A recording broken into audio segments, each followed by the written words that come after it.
я очень боюсь, что у меня заберут ребенка, потому что, ну, я не знаю, почему они так делают.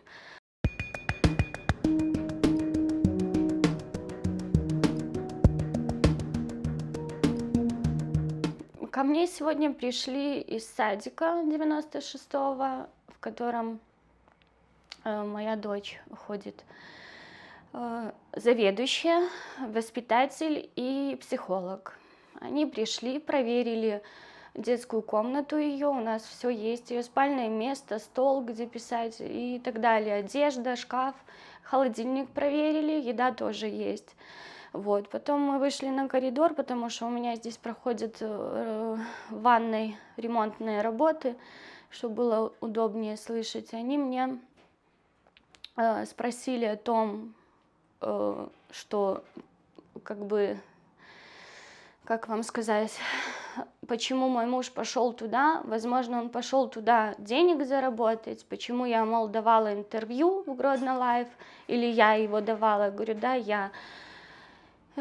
Спросили про родителей его, где они живут, и потом зачитали мне бумагу о том, что когда у нас проходил обыск, что у меня в квартире был беспорядок, бычки валялись и бутылки из-под спиртного, и то, что я курю при ребенке.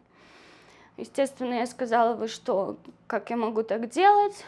И вы понимаете, они мне сказали, что у вас заберут ребенка. Вот. Ну, мы будем разбираться, документы собирать, характеристику на работу и так далее. Вот. Но я считаю, что, они мне такое давление на меня оказали, как бы то, что заберут ребенка. Естественно, я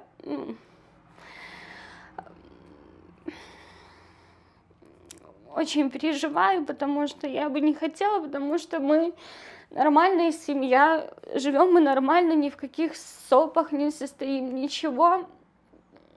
Ребенок ходит в сад, чистая, одетая, накормлена, исправно платим мы за садик. И муж всегда занимался ребенком, он всегда водил ее на тренировку, на гимнастику мы ходим. И сейчас я, так как мужа моего сейчас нет, вожу я. Вот. Все нормально, обычно выполняю все обязанности, которые должна выполнять как родитель. Какое-то оказывает давление, по моему мнению, через моего ребенка. Думаю, что, наверное, да, скорее связано с тем, что его задержали. Но я хочу сказать, что он чисто случайный человек, который оказался там, по чистой случайности. Я не знаю, как там что происходило, но почему-то его задержали. Я не понимаю, почему его задержали. Он не состоял в инициативной группе Тихановского. Даже лично с ним не был знаком. Возможно, он знал из интернета, кто такой Тихановский, но мы об этом не разговаривали. 29 числа у нас у дочери был выпускной. В связи из-за пандемии нам разрешили прийти только одному из родителей. Я, конечно, пошла. Естественно, я ему в это время не звонила, пока проходил утренник. После окончания утренника я позвонила, он сказал, что я на Советской. Скоро буду дома. И пришла я домой, я ему сказала, хорошо, будешь идти домой, зайди в магазин, купишь торт.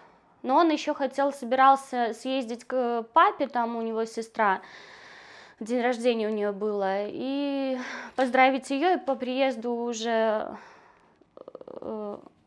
от отца, зайти в магазин и купить мне торт. Чтобы мы как-то посидели, поздравили ребенка. И вот, и после того, как я пришла домой после утренника, я еще раз позвонила, и уже я не услышала, недоступен телефон. Вот так вот. Спрашивают, где папа. Я говорю, что в командировке, скоро вернется. Вот мы идем в садик, и она говорит, когда папа приедет. Я говорю, скоро приедет. Вот, ну я не знаю, когда он приедет. Ну а что мне еще говорить? Я же не могу говорить ей, что он где-то там. Мы ждем. Я пишу письма ему.